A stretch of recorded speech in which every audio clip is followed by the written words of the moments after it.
बिलावल भुट्टो जरदारी साहब ने पेश किया है हैंडसम 1 के बाद हैंडसम 2। जी हाँ, बिलावल भुट्टो जरदारी साहब ने फरमाया है कि मुल्क को 70 साल के बाबों की नहीं बल्कि जवान खून की ज़रूरत है, और वो जवान खून जिसे मौका ही नहीं दिया गया, वो जवान खून जिसने वजारत खारजा के अंदर उनके बकौल तो झंडे गाड़ दिए, अब मौका दिया जाए तो वो वजारत उज़्मा का कलमदान संभाल कर भी झंडे गाड़ सकते हैं। सवाल ये है कि क्या मुस्लिम लीग नून जो बेचने की कोशिश कर रही है, यानी इकोनॉमिक रिवाइवल, मियां नवाज शरीफ साहब की वापसी और मुआशी टर्न अराउंड, मुल्क के अंदर तरक्की, हर तरह से तरक्की, क्या वोटर को ये अट्रैक्ट करेगा, या बिलावल भुट्टो जरदारी साहब की जो एक पर्सोना है, पर्सनैलिटी है, जो उनकी यूथ है, वो अट्रैक्ट करेगी? ये सवाल बहुत अहम है और हर एक के जहनों में भी है। और क्या वोटर भी ऐसा ही सोचता है? और जहां तक मौका देने की बात है तो बसद एहतराम यहाँ मौका आवाम से ज़्यादा कबूलियत का होता है। कबूलियत डिसाइड करती है कि कौन आएगा, कौन इक़्तिदार के अंदर रहेगा और कौन इम्पैक्ट क्रिएट करेगा। ये बहुत बड़ा मुद्दा हमारे सामने है। पाकिस्तान की सियासी जमातें इसे किस तरह देखती हैं और पाकिस्तान के सहाफ़ी इसे किस तरह देखते हैं, ये बात अहम है। दूसरी जानिब पाकिस्तान के अपने तौर पर एक मकबूल तरीन लीडर जनाब इमरान खान इस वक्त पाबंद सलासल में हैं। वो ये कहते हैं कि जो काम उनके खिलाफ हो रहा है, यानी साइफर केस के अंदर जो मामलात हैं, वो ऐसे हैं जिनमें उनको सजाए मौत भी हो सकती है। सजाए मौत या लाइफ सेंटेंस, अब फैसला तो अदालत ने ही करना है, लेकिन एक जो बड़ा दिलचस्प अमर है वो ये कि अगर इमरान खान साहब को अदालतों ने किसी के दबाव पर फैसला दिया और सज़ा सुना दी, तो फिर मुकदमा यहाँ वहाँ तो होगा नहीं। मुकदमा कहाँ होगा? हमारे मेहमान हमारे साथ मौजूद हैं, जनाब नुसरत जावेद साहब मौजूद हैं, मेरे उस्ताद हैं, मुल्क के नामवर सहाफ़ी हैं। बहुत शुक्रिया नुसरत साहब आपका। इस्लामाबाद स्टूडियोज़ में मेरे साथ मौजूद हैं हमारे भाई जनाब मुस्तफ़ा नवाज़ खोकर साहब, किसी तारुफ के मोहताज नहीं है और आइकॉनिक सियासतदान है, इसलिए कि ही सीन एवरीवेयर। बहुत शुक्रिया मुस्तफ़ा साहब आपका। और जनाब खुर्रम दस्तगीर खान साहब हमारे साथ मौजूद हैं, सीनियर रहनुमा हैं पाकिस्तान मुस्लिम लीग नून के, मुतअद्दिद दफ़ा बड़ी अहम वजारतों का कलमदान भी संभाल चुके हैं। खुर्रम साहब आपका भी बहुत शुक्रिया। सबसे पहले खुर्रम साहब आपसे शुरू कर रहे तो you can't deny the fact कि बिलावल भुट्टो जरदारी साहब इज़ अ फ्रेश फेस, मतलब एक यंग सियासतदान है, डायनामिक पर्सनैलिटी है, परसोना है, बड़ी ज़बरदस्त तरीके से ख़ुद को कैरी करते हैं। वो ये बात तो उनकी ठीक है, भी बाबियां दी गल छड़ दो, हमें मौका दिया जाए तो आप कोई एडजस्टमेंट कर लें। जैसे शहबाज शरीफ साहब को उन्होंने इतनी मेहनत करके वज़ीर आज़म बनाया था, अब आप बिलावल भुट्टो जरदारी साहब को बना लें, ये शौक भी पूरा हो जाएगा। वो कहेंगे मौका तो दिया, तो आप मौका दे दें, आप भी वुसअत क़ल्बी का मुज़ाहरा करें एज दे से। शौक का तो मुकाबला नहीं हो रहा, ना ही फोटोजेनिक होने का मुकाबला हो रहा है।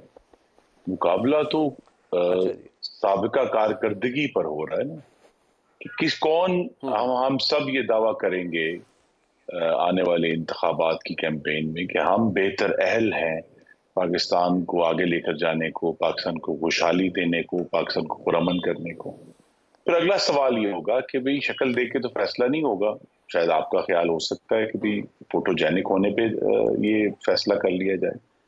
तो जब क्रेडिबिलिटी का इशू आएगा तो फिर पाकिस्तान पीपल्स पार्टी की 15 साल की जो कारकर्दगी है सूबा सिंध में डेवलपमेंट के हवाले से, दूसरे हवालों से, वो भी सबके सामने है, वो भी डिस्कशन में आई। और जो मुस्लिम लीग नून ने अपना काम किया है वो भी सामने आएगा, और उसमें ये नहीं है कि हम इन 16 माह को निकाल देंगे, वो भी सामने आएगा। उसकी वो भी हम सबकी मुश्तरका जिम्मेदारी है, मुस्लिम लीग नून की, पीपल्स पार्टी की और 13 और जमातें जो शामिल थी।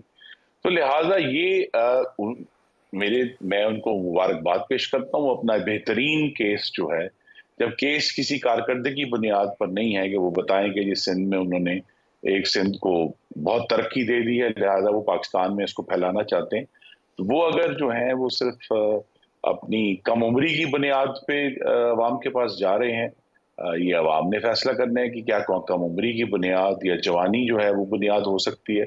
बट साहब ये फरमाइएगा, ये क्रेडिबिलिटी की बात आपने की, ये क्रेडिबिलिटी का बैरोमीटर वैसे तो ठीक है, अवाम ने वोट दे के ही पता करना है कि वोट किसको मिलेगा, जीतेगा कौन, लेकिन जहां तक बात खालिस्तान क्रेडिबिलिटी की है तो ये आपने खुद ही जज कर लिया कि आपकी क्रेडिबिलिटी, यानी आपकी जमात की, आपके लीडरान की क्रेडिबिलिटी पाकिस्तान पीपल्स पार्टी के रहनुमाओं से बहुत ज्यादा है। तो आज की सूरत हाल के अंदर, knowing how things have changed, आपको लगता नहीं थोड़े खुशफहम हो गए आप?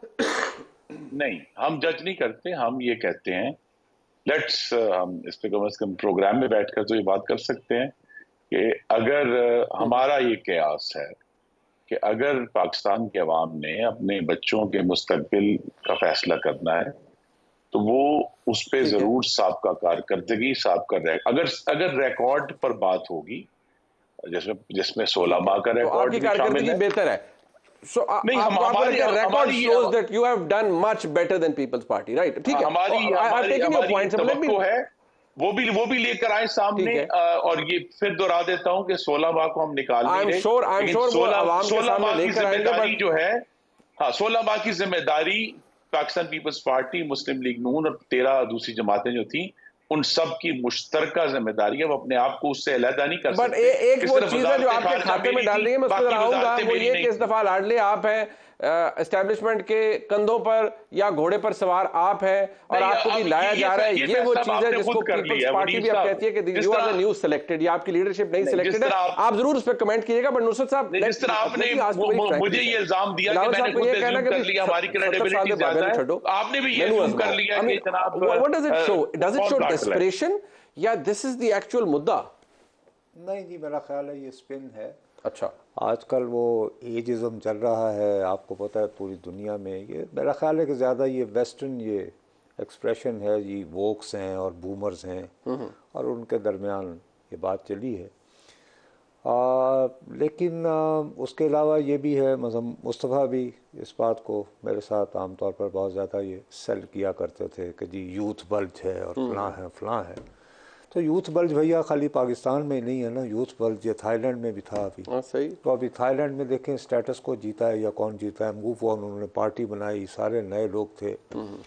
तो मसला ये है कि मेरा अपना ख्याल है कि यानी पॉलिटिकल फिनोमेना को एजिज़म में रिड्यूस कर देना जो है बहुत सिंपलिस्टिक अप्रोच है जी। बेसिक बात ये है कि हमारे यहाँ एक निज़ाम कोहना जिसको इकबाल कहते थे जी, और जिसको स्टेटस को आप कह लीजिए जी, क्या वो कंसोलिडेट हुआ है ओवर द ईयर्स या कि कमज़ोर हुआ है? ठीक। और क्या उसको कंसोलिडेट करने में ये तमाम लोग भी शामिल नहीं हैं जिनको आज यूथ याद आ गए हैं?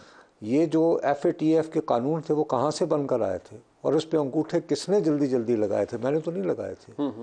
इसी तरह जब वो एक्सटेंशन का कानून आया तो सारे लाइन में खड़े कौन भागा गया था? मैं तो नहीं गया था। तो अब मसला ये है कि अगर किसी और ने आपके लिए कानून बना के देने हैं और आपने उस पर जी हजूरी करनी, आजकल तो मुकाबला ये चल रहा है ना कि सर आप हमें रोड मैप बना के दे, हम अच्छे ड्राइवर साबित होंगे।